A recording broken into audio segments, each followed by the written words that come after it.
Hello, welcome to the Ghost of Harrenhal. My name's Simon. And I'm McKelly. Thank you for joining us for episode 22 of our chapter book review of A Song of Ice and Fire series by Jeor Mormont. Today we're discussing chapter 21 of A Game of Thrones, Tyrion 3. We'll chat about the chapter and try not to spoil any future plot points for you, and we'll hopefully provide you with a little entertainment along the way. We'll summarise what happened, discuss our thoughts on it, provide some useful background, compare it to the TV shows, indulge in a little pedantry, and cover some reader mail. Be sure to check out our show notes. They provide some additional information about the characters and other things of note in this chapter. That they do. How you doing? All right. I forgot how to say how you doing then. I was struggling with the words. How are you doing? I want to ask him how he's doing. Yeah. How do I say that? What's going on? It's a swim weekend. So we've... Not for McKelly. No, not for me. I just spend my days sitting around the pool. And we were there Friday night, last night, and we'll be there again tonight. She swims the mile today. 66 lengths of the pool. Jeez. Hopefully as fast as she can. What's the target time? I'm hoping for somewhere in the 20-minute second range. Man. Yeah, not for me again. Yeah. It would take me a better part of an hour. When she's swimming that far, do you watch it all? Yeah. You watch her constantly, I or do, are yeah. you like, Yeah. I'll crack open the book and read for a while. I'll miss this middle 20. She often thinks about totally random things while she's swimming. Yeah. Interesting. I'm like, if you focused on the race, you might drop more time. But because she has no clock to look at, she has to use an internal clock when she's pacing herself. Wow. But what she likes for me to do is try and stand somewhere that I can try and signal to her how her laps are going. Okay. Like if she's on pace on a particular lap. So do you have a whole series of hand signals a la baseball teams? More or less, yes. Yeah. Thumbs up means you're right on pace. If I do the wind the watch symbol, She's got to speed up a little. Pick it up. Yeah. And if I do the pointing down, that means now. Put it all out there now. Now is the time. So it feels like you don't have you're slightly ahead of schedule. Slow down a little. There's none of that. There's no whoa. What are you doing? Your time's going to be way too fast. Poor kid. Molly. All right. We've got a long one here, so let's get down to business. Yeah, let's do it. Quick recap of what Tyrion was up to previously. Last we saw of Tyrion, he was at Castle Black at the Wall. There, he was celebrating with Jon the news that Bran had awoken. Woo. At no point did he react like, "Oh, I'm surprised I sent an assassin with my big fancy knife to dispatch Bran." So, I'm really surprised. Maybe he's quite the actor. Perhaps, yes. Keeps it cool. I don't know. Yeah. McKelly, why don't you give us the summary of this chapter? Okay. Tyrion's feasting with Lord Commander Mormont and some of the Night's Watch dignitaries. He's being his usual charming self, but like Jon before him, he manages to mortally offend Ser Alliser Thorne. Who is a bit thin-skinned. Yes, that's easily done. Yeah. Thorne storms off, and Mormont gets down to business of trying to convince Tyrion to use his influence to have the Lords of the Realm send more proper men and resources to the Wall. Tyrion can't shake the feeling that it's a big waste of time, but he does accept that the Night's Watch is not all it once was. Ultimately, Mormont impresses on him that something bad is stirring north of the Wall, and that when winter arrives, the Night's Watch will stand between the realm and the darkness. And when Tyrion leaves Mormont, he intends to go to his bedchamber and head to sleep, but inexplicably, he decides to take one more look at the world from atop the wall instead. And when he finally makes his way up there, he finds Jon, who's pulled sentry duty. Turns out Jon's been making friends since we last saw him, helping Gren and Pip to improve their fighting abilities. The pair walk for a while. Jon and Tyrion now. Yes, Yeah. Jon and Tyrion walk for a while. And Tyrion mentions that he plans to stop at Winterfell on his return to King's Landing, and he asks Jon if he has any messages for his family. Jon asks that Tyrion help Bran. He says Tyrion helped him when he needed it, and he asks that he do the same for Bran. And then Jon calls Tyrion a friend, and Tyrion is touched by the notion. Jon is getting concerned about how long his Uncle Benjen has been missing, and he plans to take Ghost and go looking for him if he doesn't return soon. And then Tyrion wonders who will then go find Jon when he does. Yes. Good chapter. Yeah. So we see that Tyrion's better at making friends than Jon. Although thinking about that, it's easier to make friends when you're not being drilled by the drill sergeant. You know what I mean? Yeah. You're bound to, you're there whining and dining with the bigwigs. More laid back. Yeah. This is his big vacation for the year, I guess. And it's interesting, you said in the summary that it was inexplicable that he would want to go up on the wall again, but it's like going to Paris and not going up the Eiffel Tower. Right, You're going to do it, Gone all the way to the wall, I want to see what's over there. I think it was the timing, as he was really looking forward to getting into his bed. Yeah. And then on his way back to his bed, he's like, that 700-foot block of ice, I'm going to go to the top of that one more time.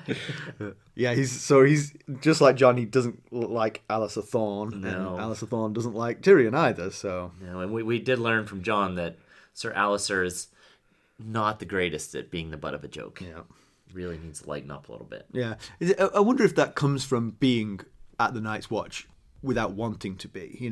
Being against your will. Yeah. If you were there as a volunteer, you might be more sort of. Rosier outlook. Yes, exactly. Yeah. Although again, Jon to a certain extent chose it, and he doesn't seem that rosy about it. Not yet, that's for sure. Although it does seem like a little bit. Things may be looking up a little bit, making some friends. So when Tyrion mocks Alliser Thorne, Thorne actually challenges him to a fight, but Tyrion diffuses the situation by poking him with his crab fork. Yeah, that was kind of funny. Making everybody laugh, but Alliser storms off. So. Yeah, it's probably not the first time that someone has been offended by his comments, which often tend to be a little barbed, a little cutting, and that he's probably had to talk his way out of a situation. So. And when Thorne leaves, Tyrion says that he shouldn't be drilling the new recruits. He should be mucking out the stables. But Lord Mormont makes the point: I got plenty of people who are capable of mucking out the stables. I don't have many warriors here. So exactly, yeah. It doesn't seem like Alliser is the right man for the job of breaking in new recruits. Although I guess it depends on what you're looking for. Yeah, if you're trying to break the new recruits, right. He's the right man for He's that. Definitely if you want to raise hard, mean men, like what Donald Noy told Jon that the men of the Night Watch are, I guess maybe he is your guy if that's what you're trying to create. So the other character that Tyrion interacts with is Sir Jeremy Riker. He's another person who was sent to the wall after Robert's Rebellion for fighting for Aerys. But he seems a little sort of like less holding of a grudge. He does, yeah. A little bit more positive in his outlook. Yeah, Riker specifically mentions that Tywin Lannister, who's Tyrion's father, gave them the choice of taking the black or having their head on a spike. And, it had me wonder if that might give Alliser more reason to dislike Tyrion, because both of them were in that same boat. That's true. Riker mentions it, but it applied to both of them. Yes. Yeah. Riker doesn't seem to be holding a grudge about it, at least not toward Tyrion. Yeah, and of course, that also goes to why Thorne probably had an instant dislike to Jon Snow. Right.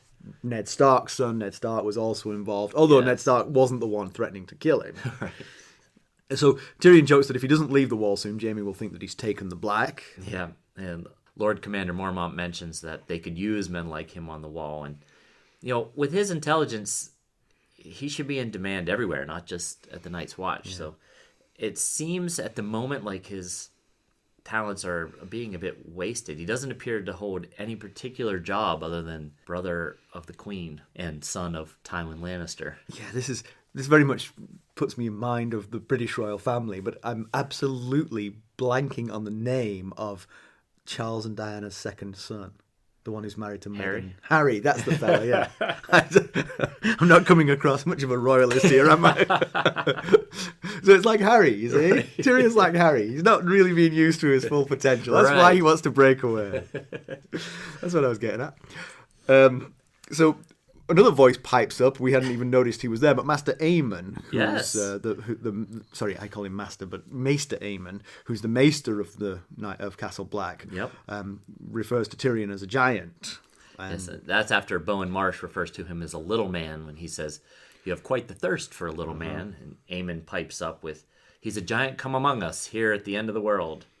Yeah, and actually Tyrion's quite touched by that. Yeah, Maester Aemon's 100 years old and revered by everyone at the Night's Watch. Yeah, when he pays you a compliment. Yeah, it's one worth taking note of. Maester Aemon is blind, so perhaps that's why he hasn't noticed that Tyrion is small. Yeah, well, I guess you might be able to figure out where that voice is coming from. That's true.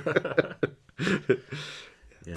But yeah, I was just gonna say maybe because he's blind, he's not biased to his size as much. Yeah. You know, he focuses more on the intellect and his potential, I guess, possibly. yeah. So the rest of the characters leave the scene, and we're left with Tyrion talking to Jeor Mormont. Yep. He starts to lay the foundation for his true agenda. Mormont does. Yes, Mormont starts to lay his agenda out.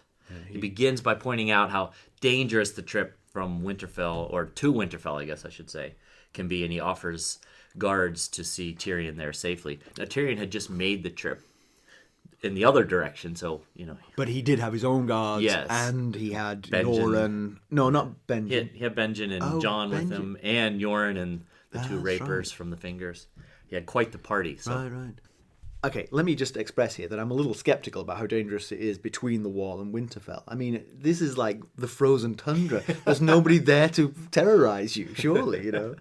Well, I guess maybe, I suppose. But I mean, there just wouldn't be enough traffic. Yeah. To, like, you're bandits, yeah? Right. You want to be near a road. There is the King's Road, runs all the way to the Wall.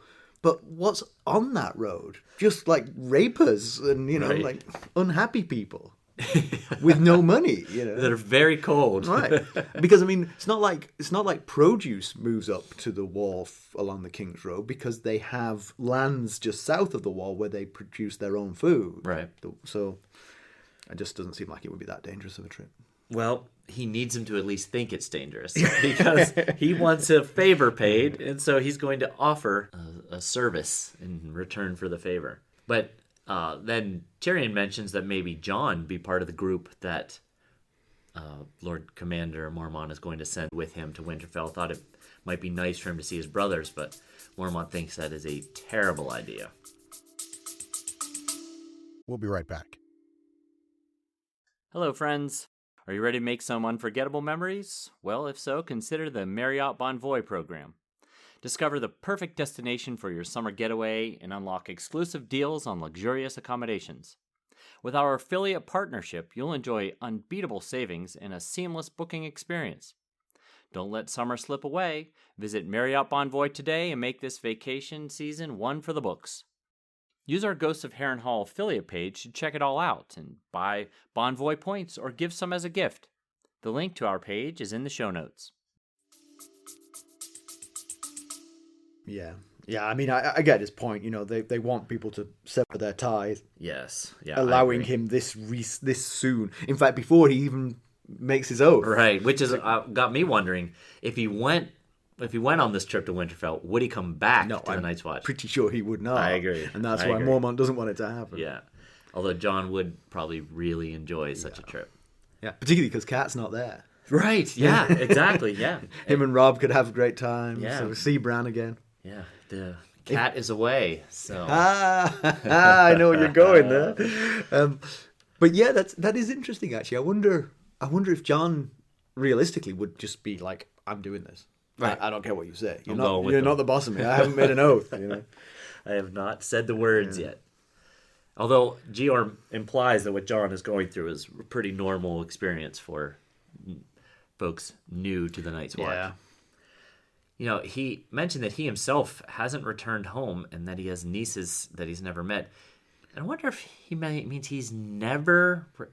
I guess it's what he's never returned home. How long has he been there? Has he been there since the Before the rebellion. Before the rebellion. Okay, so that's interesting. It's definitely before Jorah disgraces himself. Okay.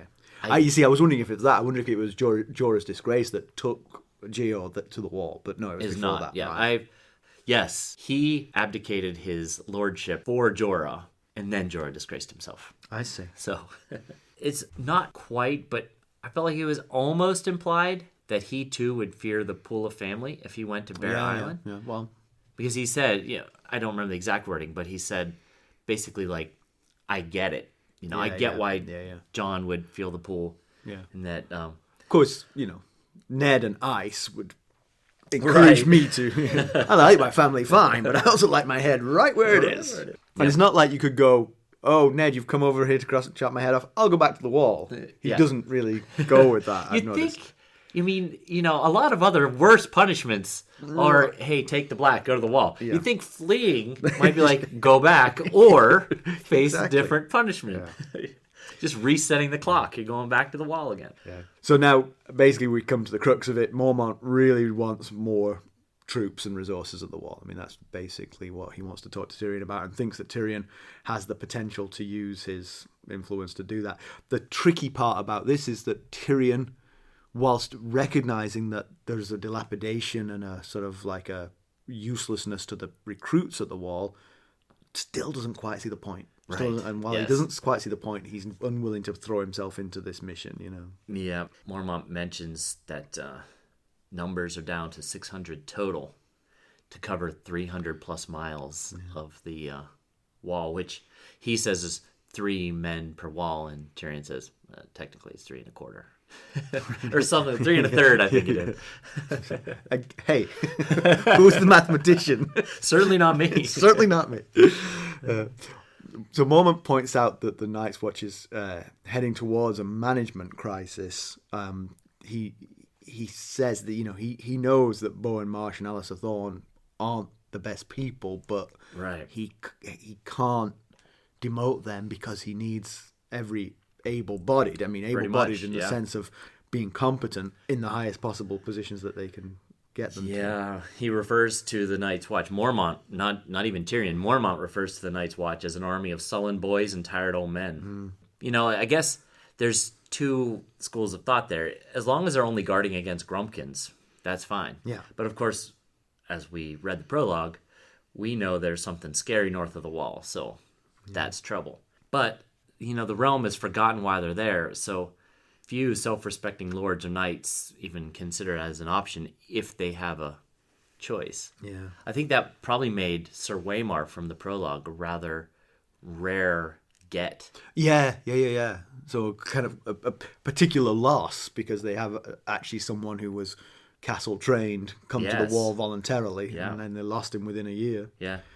So Mormont counts hardly more than 20 men who can read and less who can think and plan or lead. Yeah. So that's a problem. Yeah. But it got me thinking, similar to Ser Waymar, that Jon would get more special treatment. Yeah, but I think that might come. I think, you've got to put people through basic training. You know what I mean? Yeah, you've got to put people through basic training. And you definitely don't want to lose Jon, so you definitely don't let him out of your sight. Right. Till he's taken the oath, That's true. Yeah. because absolutely, you're right. I mean, he is clearly going to be a spectacular shining light in the Night's Watch. Yeah. Let's, nurture that to a certain extent. But at the same time, you got to treat him like everybody else. Yeah, you got to break him down first and then start to build him back up, I guess. We did learn that Ser Waymar got special treatment. I mentioned in the background info, the prologue or somewhere pretty early on, that he got command of that ranging that went so sour there, thanks to the others, because he basically told Jeor Mormont, I deserve this because I'm a knight. Yeah. And even though he'd been there 6 months. I wonder actually if that's, if because the balance of power here has switched to the lords who are offering up their third sons. Right. They can say, look, you can have him, but he needs to be treated better than the rest, Right, Yeah. Yeah. So maybe that started to happen, and Lord Commander Mormont is in no position to, to say, no, that's not happening. Oh, you've lost another one. Although once he's said the words, once he's taken the black, true, yeah. So I was wondering, why is he worried? He was worried about offending Jan Royce, which was Ser Waymar's father, and I was like, what? First of all, how's he ever going to find out? He's all the way down in the Vale. Yeah. And, anyway. But there's a whole PR thing, I mean, Right. if Ser Waymar wrote to his dad and says, Daddy, he's not treating me as well as he said he would. I want a bean party. Exactly. I want a squirrel. then that word might get around, and other lords might not send their third sons. That's true. Yeah, good point. He's doing a little PR work there. I get it. Yeah. I get it. So you noticed that there was an interesting statement that previous Lord Commanders had raised the wall higher. Yeah, I'd never... No, I hadn't thought about it. It seems... Seems strange.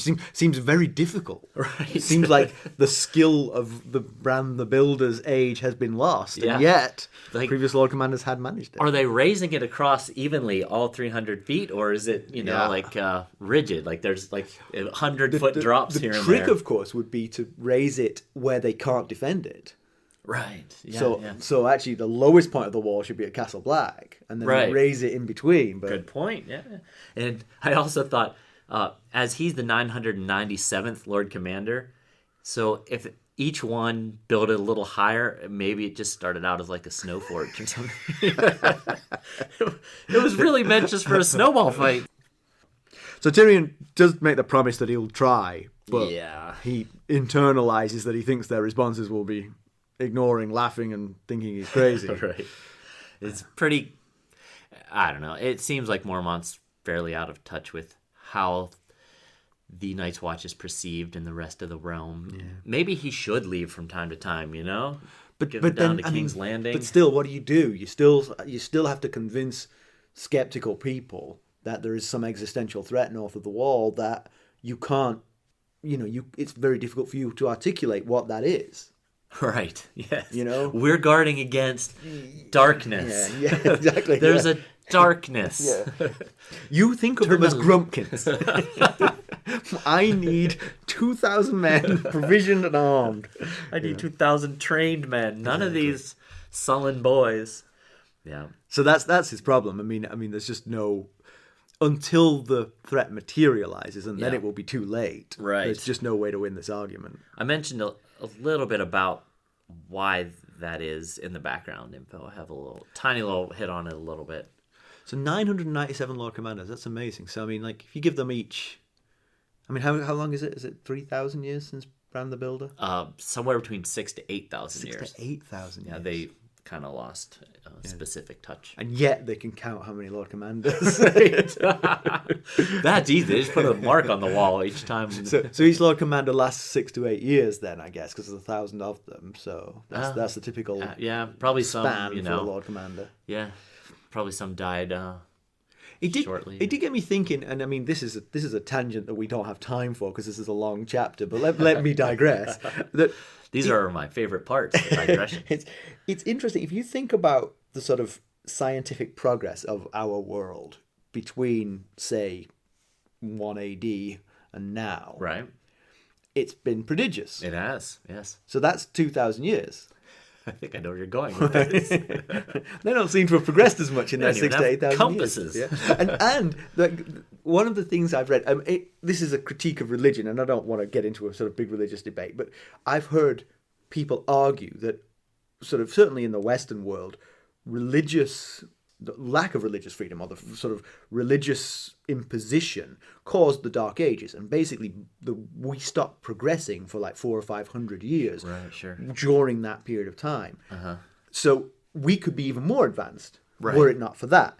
Now, factor that into Westeros now. They don't seem to have a religion that beats down on people and forces them. So they don't even have that reason to not have had these innovations. Yeah. And they've got a university, and they seem to have learning, and they don't seem to, they seem to respect that. It's strange that they haven't evolved. Right. I think they've got nukes. That's what they're afraid of, north of the wall, perhaps. But what he hasn't revealed yet is that Winds of Winter will involve steampunk. They're going to figure out how to use steam engines. So I was just thinking about that last night. Sorry. Yeah, I like that. That's really interesting.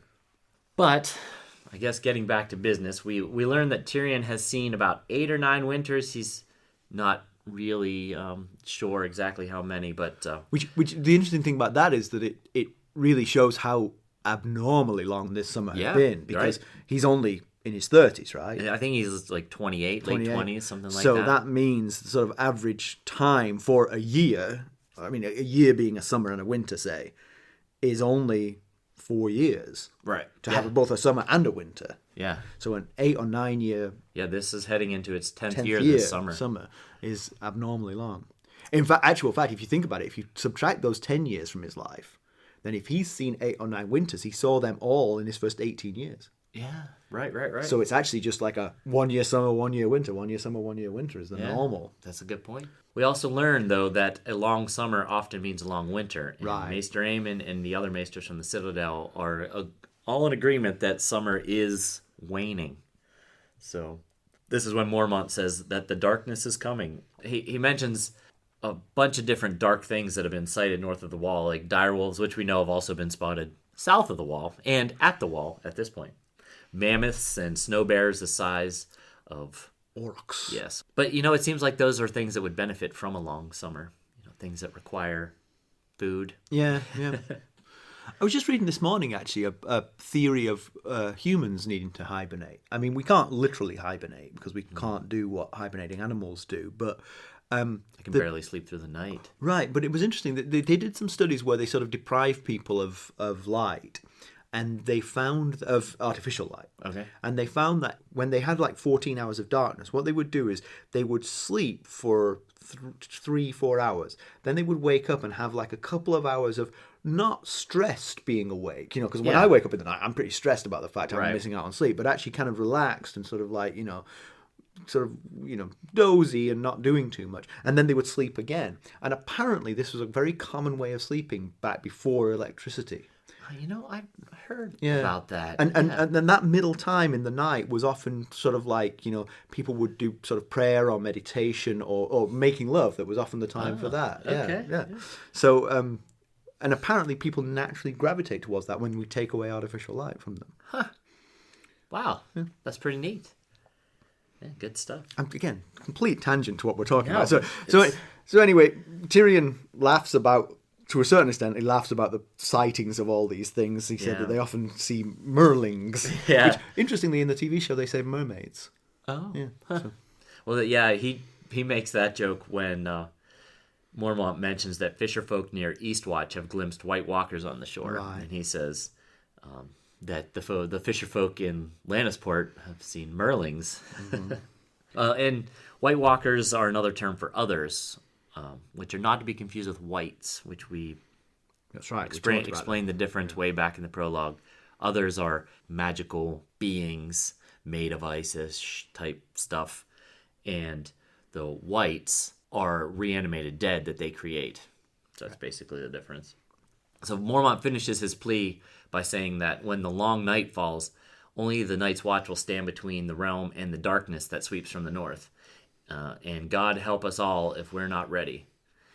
And if that does happen, I think they're probably rather screwed. Yeah. Because these 600 sullen boys and old men not going to be able to protect from what we saw Sir Waymar have to put even up the with. useful ones, like seasoned veterans like Garrett, ran. Right. Ran when they saw it. Yeah. It's definitely an impassioned plea, and sitting in Castle Black, it's certainly easier to accept at least a little from if you're sitting in King's Landing or Lannisport, where it's just an eye-roll worthy type situation. We'll be right back. This episode is sponsored by Audible. To get a free audiobook, or 2 if you're an Amazon Prime member, go to our exclusive URL, audibletrial.com/ghostsharrenhal. You can find the link in our show notes. So Tyrion finally gets away from Mormont and his pleas and talk of others. Decides, instead of going to bed, he'll just have one last look on the wall. And while he's up there, he runs into Jon and Ghost. The trio go on Jon's rounds together, mostly to keep from freezing. Yeah, that's a good plan. Jon says Ser Alliser has seen to it that Jon continuously draws night guard duty up there, which has gotta be cold. Yep. Jon mentions that Alliser is hoping that with getting no sleep and drilling all day, he will start to slip up. But he says to us, this point, he has disappointed him. Yeah.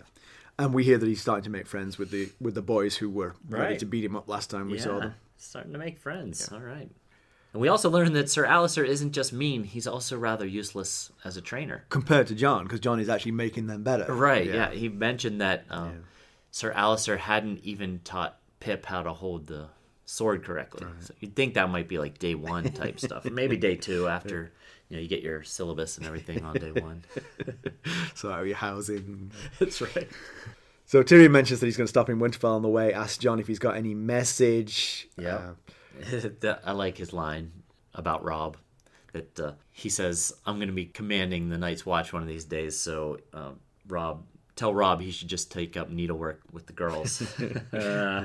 Rickon can have all his stuff. Yeah, he's concerned that Rickon won't understand where he's gone, so tell him he can have all my stuff, that'll make him happy. Yeah. And he pleads with Tyrion to help Bran in some way. Yeah.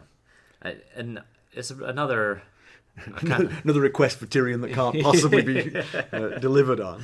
These folks of the Night Watch are demanding, aren't they? And I'd like a heater. Yeah, so he asks Tyrion to help Bran like Tyrion had helped Jon when Jon needed it. And Tyrion really doesn't think there's much he can do. His actual line is, "You're asking a lame man to teach a cripple how to dance. No matter how sincere the lesson, the result is likely to be grotesque." Yeah. Which I think is a little self-deprecating. I'm sure Tyrion can offer some useful advice. He seems to be good at that. It's a good exchange, though. You see Jon really likes and respects Tyrion, and that it's, to a certain extent, mutual as well, I think. Yes. Yeah. Tyrion thinks there's the smell of summer on Jon, but he's a good kid. Yeah.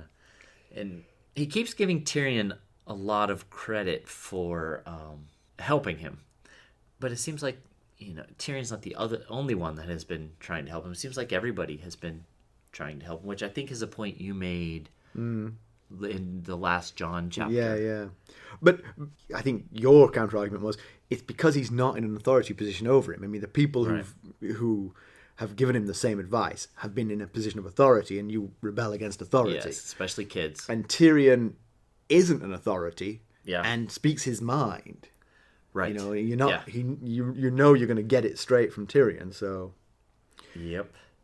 I like this scene. It seems like they're developing a cool little friendship here, but I just wonder how he would react if he knew about the allegations laid against him.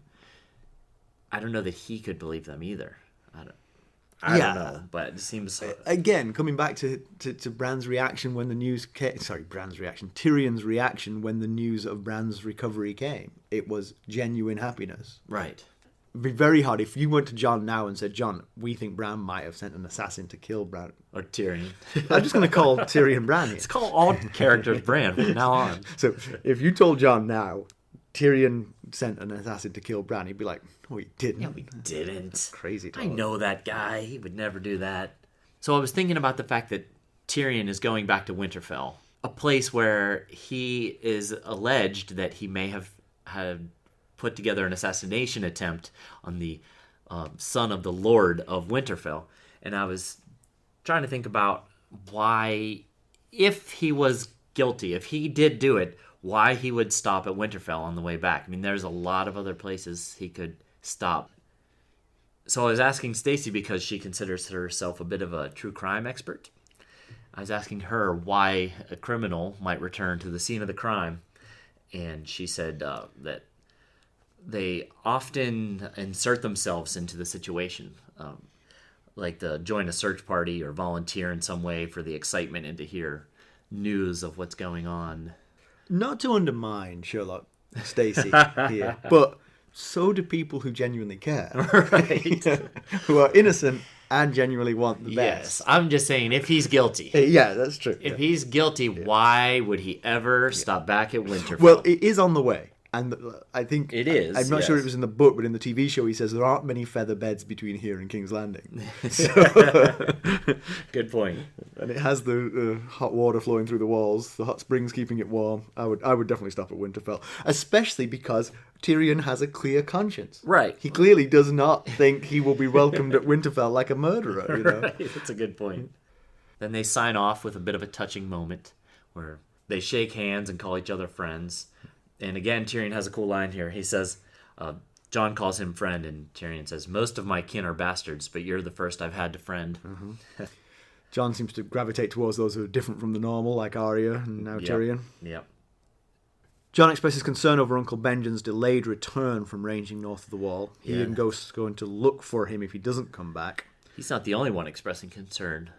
Lord Mormont also Right. mentioned that he's been gone awfully long time, and he's like, well, who am I going to send? I sent him after Sir Waymar in that That's group, right, and yeah. now that group's gone missing. Who am I going to send after Benjen and his Again, group? it comes back to Ned was a little quick to use ice. I mean, just ask Garrett Right.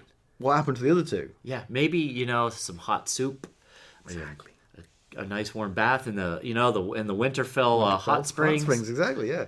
And then be like, okay, now what's wrong? Yeah. But Tyrion wonders if Jon and Ghost go north looking for Benjen, who will be sent looking for them. It's going to be an endless stream of... But then that goes to the fact that he is thawing, if you will, to the idea that there is something bad north of the wall. Yes, as he's standing on the wall looking out, he can almost imagine that all the talk of the others and stuff are true. And he starts to feel a little bit bad about making the grumpkin and snark type jokes. Yeah.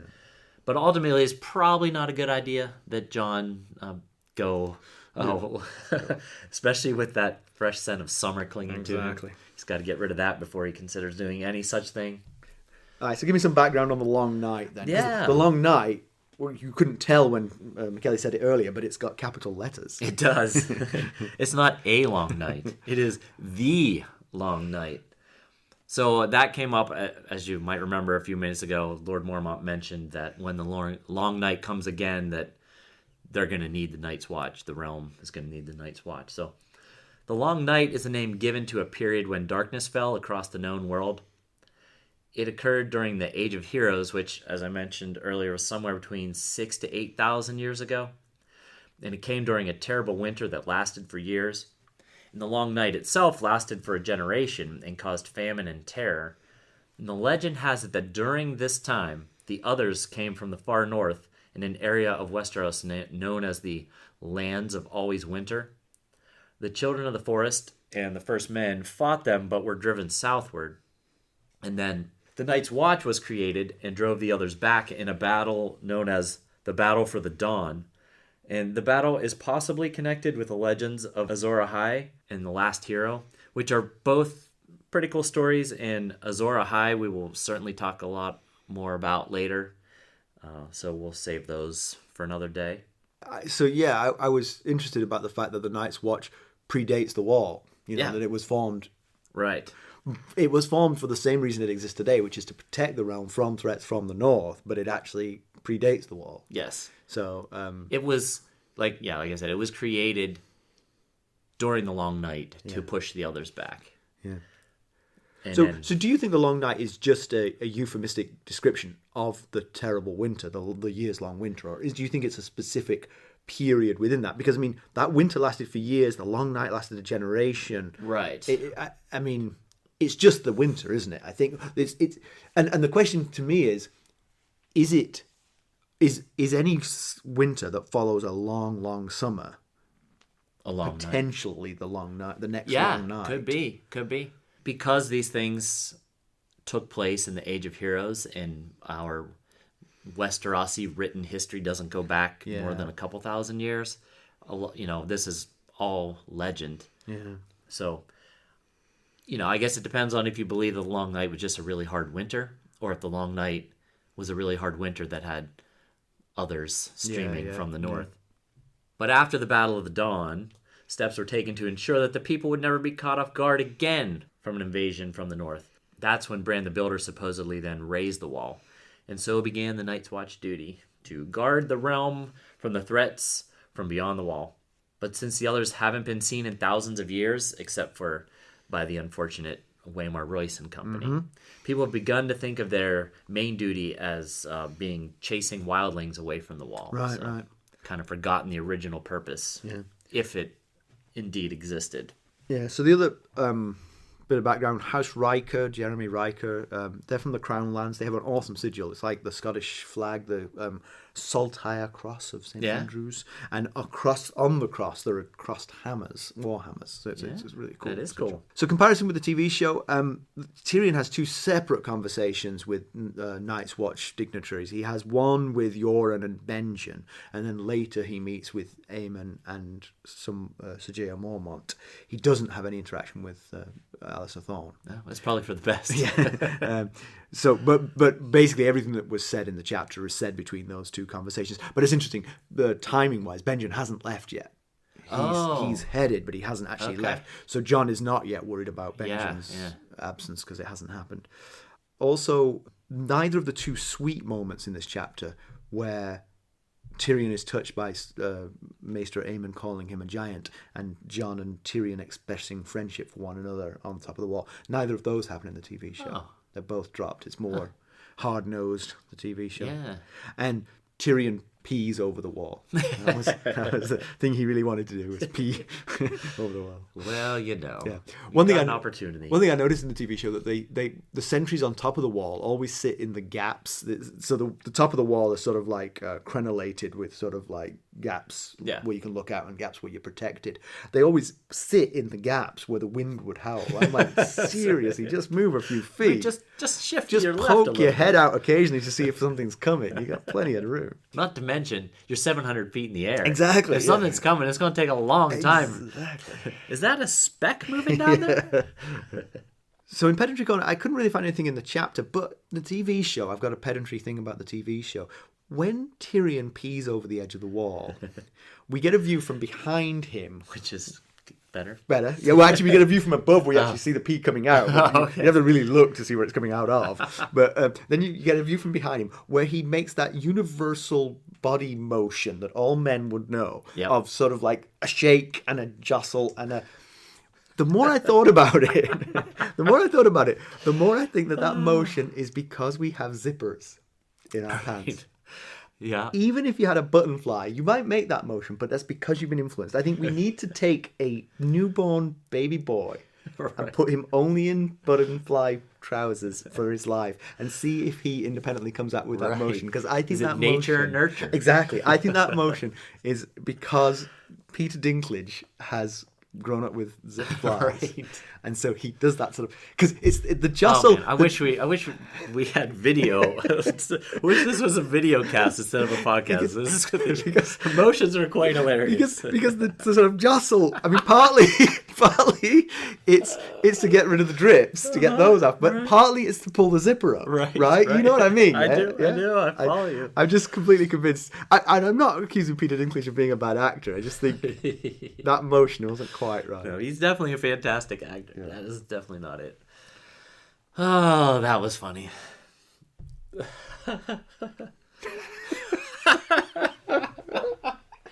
Seriously, it just looks like he's pulling up a zip. Oh man. But again, they've had 6,000 to 8,000 years to invent the zip. Maybe they could just do... What are those maesters doing in the Citadel? It'd be funny if they It's because they wear robes. That's what it is. Right. Who needs a zipper? But it'd be funny if, like, in the 6,000 to 8,000 years, they really had developed, like, incredible technologies in certain directions, but the rest of it was all sort of medieval still. Oh, man. So we still fight with swords, but we do have zippers, and we have teleportation. Well, actually, that's something that happened in the TV show, actually, is they really did have teleportation. I mean, like, those crows would just, like, fly. Right, yeah. That's... Timeline's got... All right. All right, news and notes. We did have a question for you all, so there's an action item here for you listeners. We were wondering... Do you like the shorter background info on multiple topics, or would you prefer, when possible, a deeper dive into one relevant topic? So if you have any opinions, please let us know. Yeah. Of course, we always like to hear from you all. Yeah. Regardless. Another bit of news and notes. So I went out onto Podchaser, and we have a new review. Oh, woo. It was very good. It was 5 stars. It was very glowing.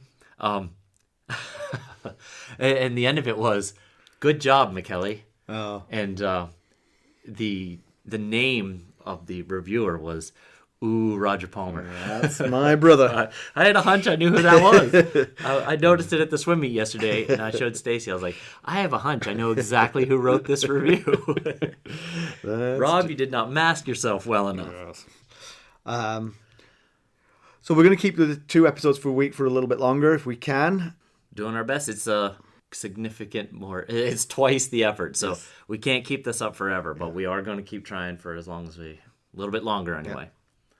Oh, and We've gotten some feedback for a little while now that some listeners would like episodes available on YouTube. So ask and you shall receive. Right now, it's just our episodes with a static image of our sigil. Maybe someday we'll have other things there. I don't know. That's not in the plans at the moment. So you mean like videoing us? Yeah, or something. I don't know. I don't know that anybody would care to see video of the two of us sitting here. Because then we have to edit out all the disasters from both the audio and the video. Right. Yeah. That could get exhausting. Yeah. Plus, we'd have to hold perfectly still. So, right. So anyway, there you go, Noah. I hope you enjoy your YouTube videos.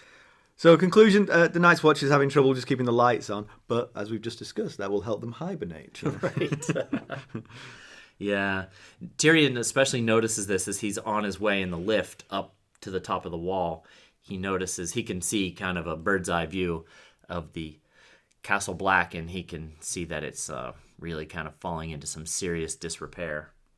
Yeah, Mormont really believes that winter's coming, and some bad news is coming with it. Yep, and he's really hoping that Tyrion might have some influence to bolster support from some major lords of the realm. Yeah, the dregs of the realm are beginning to gain a critical mass in the Night's Watch. They really are, yes. Yeah. It sure seems like it. Yeah. Tyrion's heading home, stopping in Winterfell. Is he returning to the scene of his crime, or is he just a pawn? Yeah, I don't know. I don't know. We've talked about that a lot, I guess. Yeah. And he and Jon really do seem to truly appreciate each other. It's too bad that soon they're going to be on opposite ends of Westeros. Maybe they can be Raven pals. I like it. All right. You got anything else? No, that's it. Okay, me too. So as always, you can reach us at ghosts.harrenhal@gmail.com and follow us on Twitter at ghostheronhall. And we are on Facebook. And I forgot to mention, we're now on Instagram, which is something Stacey insisted that we do. We are. What an empire. Right. And as I mentioned, we're now on YouTube. So plenty of ways to go interact with us and check us out. We appreciate if you chose a few. It'd be great. All right. Thanks very much for listening. Thanks. Bye. Bye.